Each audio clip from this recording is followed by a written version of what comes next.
Chief justice साहब सिद्धांत बघार के सिद्धांत के नाम पर तो कर सकते हैं। जैसे जी आपके जस्टिस दीपक मिश्रा से लेकर के और जस्टिस बोबड़े तक जो है ये मामला चला, आपसे बता रहे हैं। जब जी राष्ट्रवादी मोड में फैसला दिया जाने लगा, हाँ हाँ तो राष्ट्रवादी मोड में जब संविधान और आप उसको इतर कर देंगे तो ये कहीं ना कहीं कंप्रोमाइज है कि नहीं है? अगर देशज सिद्धांत भाषा में कहें तो ये शुद्ध कंप्रोमाइज है। बाकी सिद्धांत जी आप चाहे जितना बगाड़िए कि जी राष्ट्रवादी मोड है और राष्ट्र से सर्वोपरि है वगैरह वगैरह। हमारे देश में लोग थान मतलब जो है गज के चक्कर में थान हारते हैं, कहाँ आ जाते हैं। गज के चक्कर में। मतलब आपने कुछ जो है आपने बचाने की कोशिश की कि इनकम टैक्स में आपने शो नहीं किया, आपने कुछ बचाने की कोशिश की, और पता चलता है कि आप बृहत्तर परिप्रेक्ष्य में पिछड़ जाते हैं।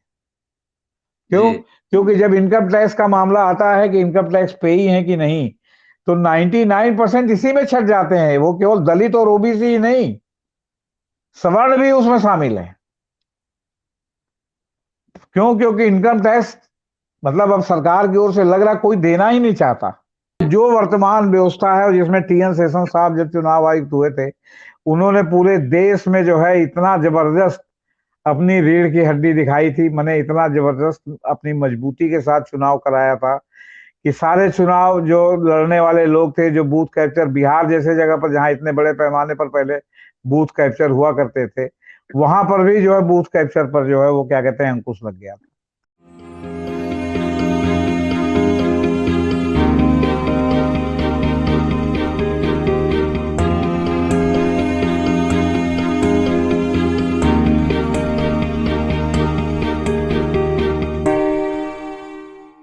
क्या चुनाव आयुक्तों के चयन में कोलिजियम व्यवस्था भी लागू हो?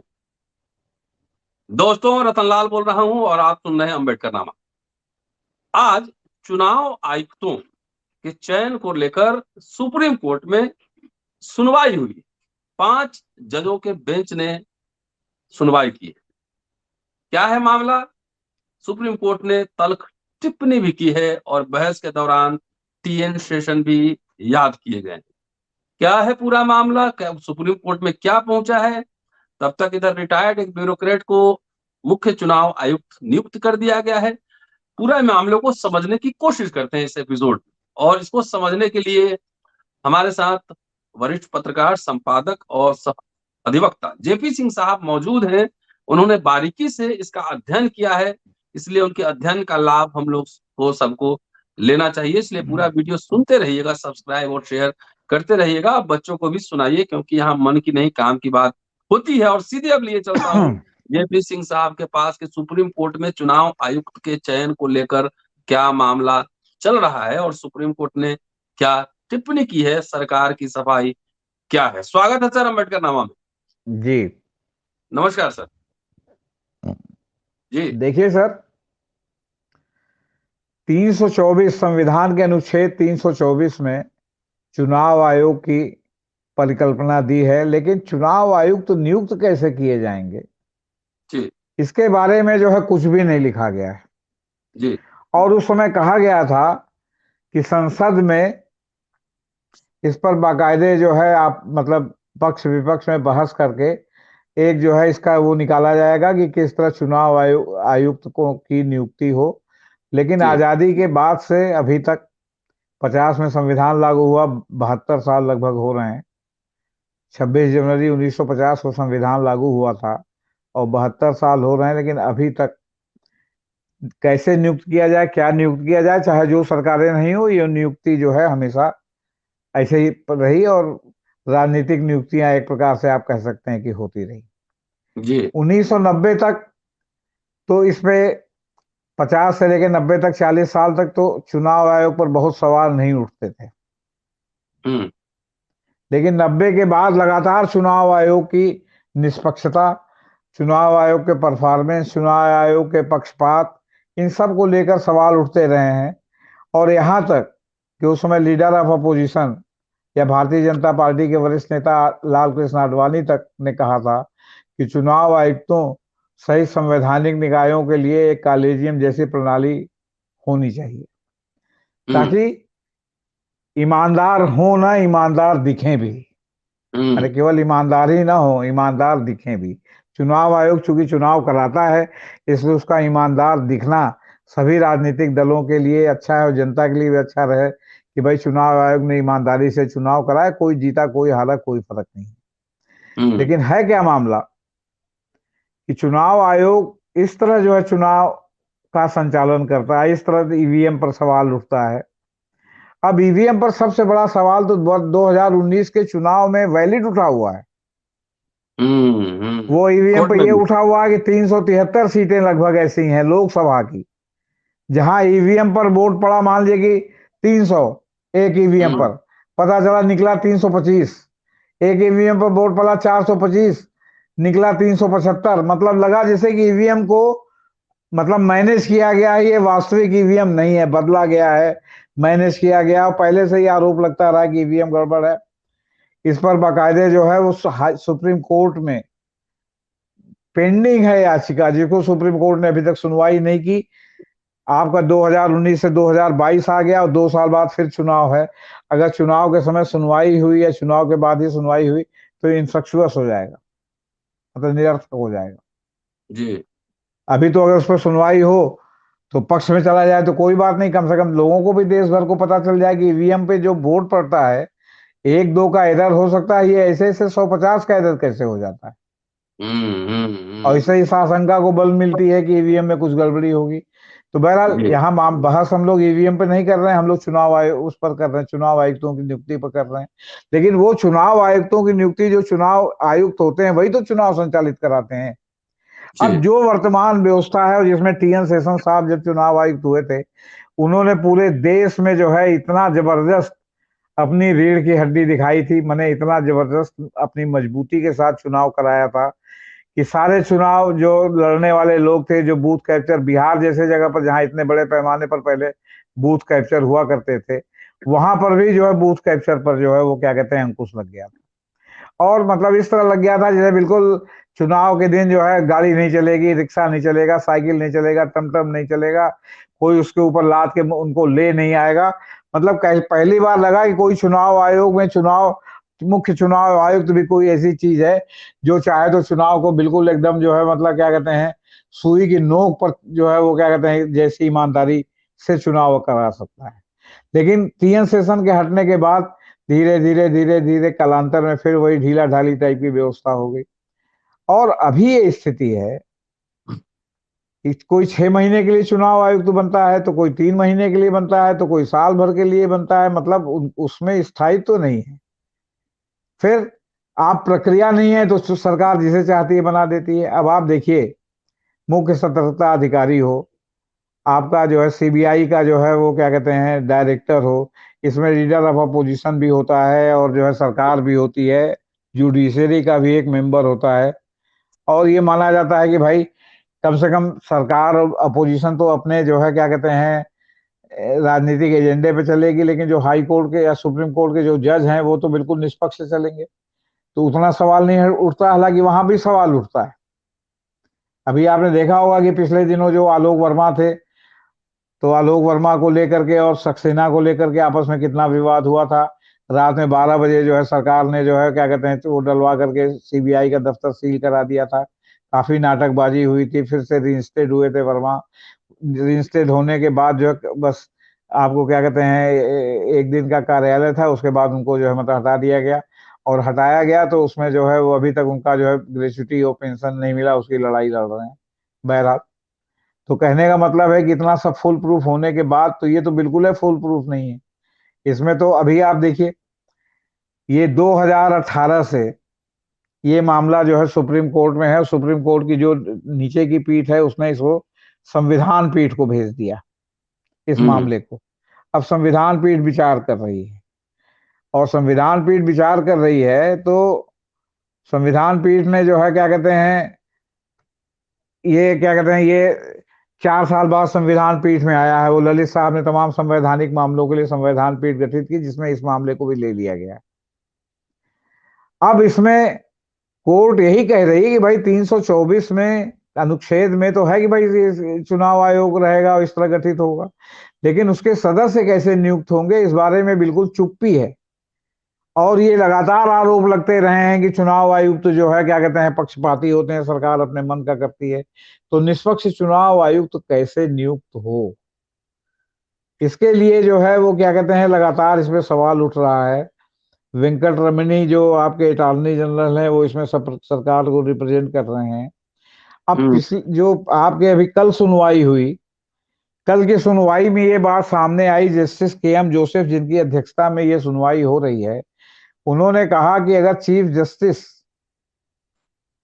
की कमेटी में से अगर चुनाव आयुक्त का जो है वो चयन हो तो काफी हद तक तटस्थ और वो रहेगा, क्योंकि चीफ जस्टिस के रहने से लोगों को भी रहेगा भाई चीफ जस्टिस इसमें है, तो इसलिए जो चुनाव आयुक्तों की नियुक्ति हो रही है तटस्थ नियुक्ति हो रही है।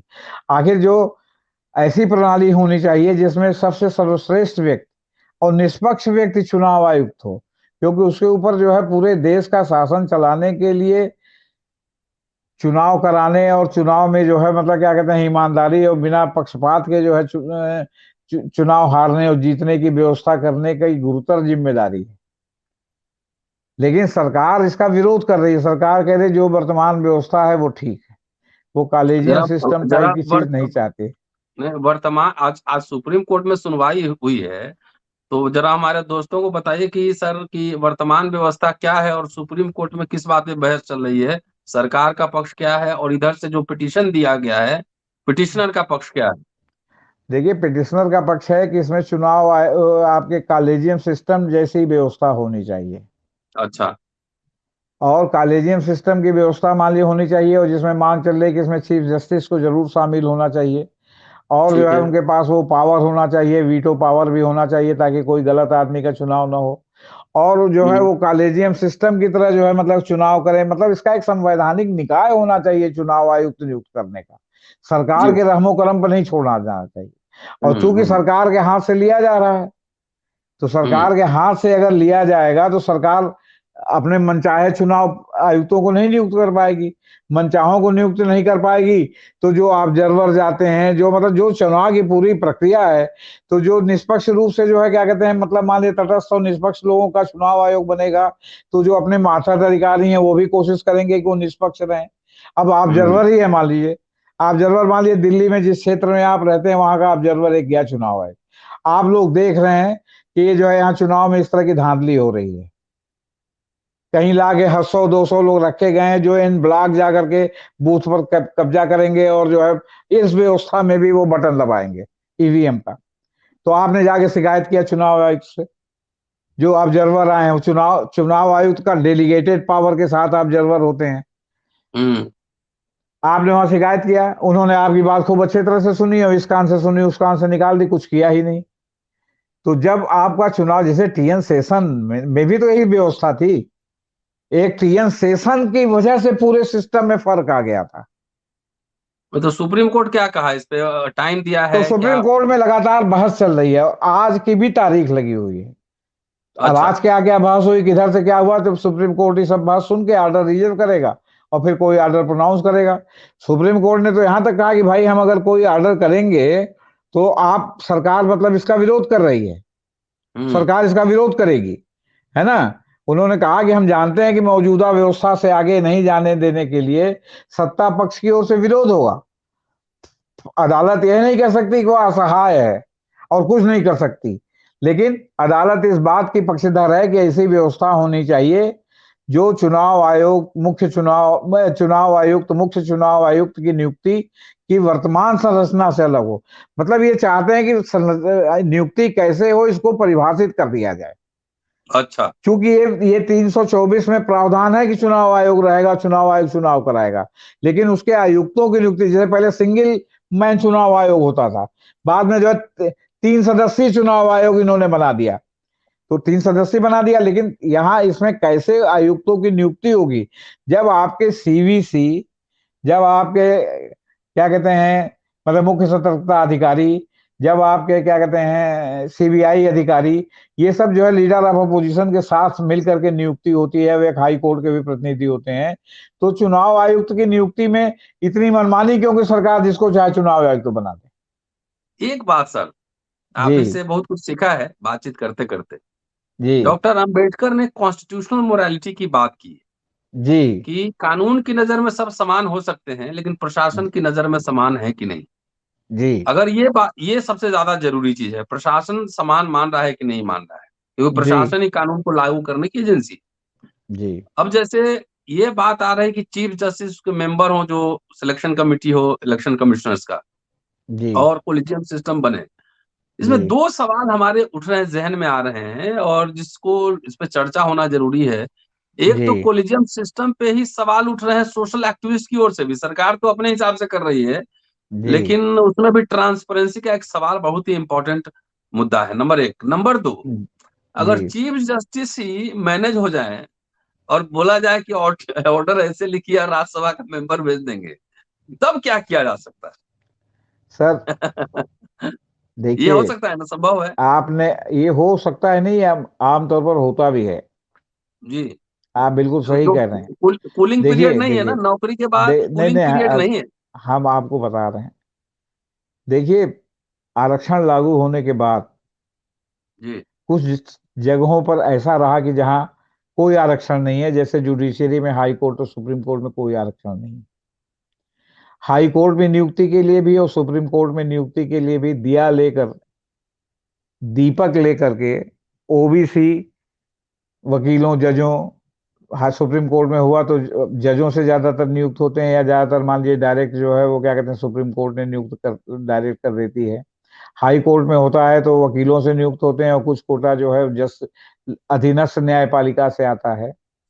जी आमतौर पर जो हाई कोर्ट में आपके ओबीसी और जो है दलित कोटे के जो जजों की नियुक्तियां आमतौर पर जो होती हैं, वो आमतौर पर लोअर जुडिशियरी से ही आते हैं, वकीलों में से कम लोग आते हैं। जी। उसका एक टेक्निकल कारण है, हम्म। हमने और पहले भी बताया था, मैं आपसे फिर बता रहा हूं। ये सोचा जाता है कि हाई कोर्ट का जो जज बने वो फाइनेंशियली इतना मजबूत हो कि उसके जो है क्या कहते हैं न्याय से डिगने की कोई आशंका न हो। तो हम्म। उसके लिए होता है कि भाई जो मतलब फाइनेंशियली मजबूत होगा, मतलब वो इनकम टैक्स पे ही होगा, उसकी इतनी वकालत चलती होगी, कोई इनकम टैक्स देगा। और हमारे देश में लोग थान, मतलब जो है गज के चक्कर में थान हारते हैं, कहाँ आ जाते हैं? हाँ। गज के चक्कर में। मतलब आपने कुछ जो है आपने बचाने की कोशिश की कि इनकम टैक्स में आपने शो नहीं किया, आपने कुछ बचाने की कोशिश की, और पता चलता है कि आप बृहत्तर परिप्रेक्ष्य में पिछड़ जाते हैं। क्यों? जी क्योंकि जब इनकम टैक्स का मामला आता है कि इनकम टैक्स पे ही है कि नहीं, तो 99% इसी में छट जाते हैं। वो केवल दलित और ओबीसी ही नहीं, सवर्ण भी उसमें शामिल है। क्यों? क्योंकि इनकम टैक्स, मतलब अब सरकार की ओर से लग रहा कोई देना ही नहीं चाहता। हम तो, हमारा तो कट जाता है 6-7 लाख रुपए। अरे भाई, आपका करता है, हमारा, हम लोग अखबार में थे तो अखबार में नहीं करता था। आपकी जो सैलरी होगी अगर इनकम टैक्स लिमिट में आएगी तो कंपनी के ऊपर चाप चढ़ा देंगे इनकम टैक्स वाले कि आपने एट सोर्स क्यों नहीं काटा। लेकिन आमतौर पर अच्छा, अब इसमें जो सरकार से मान लीजिए कि डिस्ट्रिक्ट जज लेवल से जो लोग चुन करके आए, उनका तो ऑलरेडी जो है चूंकि वेतन भोगी है तो वेतन से डायरेक्ट डिडक्शन हो जा रहा है, जी जो ही है वही हो जा रहा है। या जो सरकारी वकील हो जाते हैं तो सरकारी वकालत में भी जो पेमेंट होता है वो इनकम टैक्स फ्री तो होता नहीं, वो भी एट सोर्स डिडक्ट हो जाता है। वो फिर साल भर में आप रिटर्न भरते हैं कि तो उसमें रहता है कि आपका लौटेगा कि नहीं लौटेगा, या ऐसा तो नहीं आपका इनकम से ज्यादा हो गया, कितना डिडक्शन हुआ, क्या हुआ। लेकिन जो कॉमनर वकील है वो अगर इनकम टैक्स रिटर्न को ठीक से नहीं भरेगा और इनकम टैक्स का जो है पे ही नहीं रहेगा, तो उसका उसका जो है इसी में जो है उसका नाम कट जाता है। आप बता रहे, ये एक फ्लॉ है। या इसको आप ये मानिए कि जो है मतलब क्या कहते हैं वकील साहब लोग अपना जो है थोड़े से हित के लिए अपना लंबा हित छोड़ देते हैं। तो अब उसमें सर, लेकिन वो जो नहीं नहीं, सवाल है। अब सुनिए, जी सुन लीजिए, अब इसमें नियुक्ति किसकी होती है? आप बड़े वकील हैं या आप जज हैं, तो आप जज हैं और आपका लड़का भी वकालत में आ रहा है। आमतौर पर होता है ना कि टीचर का लड़का टीचर, पुलिस अधिकारी का पुलिस अधिकारी, आईएएस का आईएएस, मतलब एक जैसे बनिया का बनिया, पॉलिटिशियन का पॉलिटिशियन। तो कहने का मतलब है, तो उसमें होता क्या है कि उसमें है कि हमारी प्रैक्टिस, हम बड़े वकील हैं, हमारी प्रैक्टिस बहुत ज्यादा चल रही, तो हमने अपना जो इनकम टैक्स को थोड़ा डाइल्यूट करने के लिए हमने बेटा अपनी प्रैक्टिस का बहुत सा हिस्सा लड़के या लड़की के नाम से शिफ्ट कर दिया। जज साहब चैम्बर प्रैक्टिस कर रहे हैं, तो कुछ नहीं तो मान लीजिए जज साहब सिटिंग जज हैं, तो जज साहब के यहाँ से मुकदमा हटवाना चाहते हैं लोग, तो कैसे हटवाएंगे?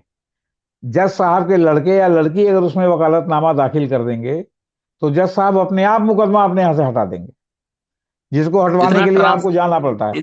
इतना ट्रांसपेरेंट है जुडिशरी। हाँ, लेकिन उस हटवाने के लिए जो जज साहब का लड़का अपना वकालतनामा दाखिल करेगा, उसकी इतनी मोटी फीस आपको देनी पड़ेगी, तो प्रकरणांतर से ये फीस आप जज साहब को दे रहे हैं हटने के लिए। जी, अब इनकम टैक्स पे भी हो गया वो। अब इनकम टैक्स पे भी हो गया, इसलिए जज साहब का लड़का जज साहब बन नहीं गया। तो मिला जुला के अभी तो वो बहस जारी है सुप्रीम कोर्ट में, फाइनल क्या ऑर्डर आता है इस पे भी हम लोग बातचीत करेंगे। जी। लेकिन यक्ष प्रश्न यही है कि सुप्रीम कोर्ट के चीफ जस्टिस भी क्या मैनेज होने की संभावना है, the question of constitutional morality. और जजों नहीं, के लिए अब कूलिंग आप पीरियड देखिए, 5 साल।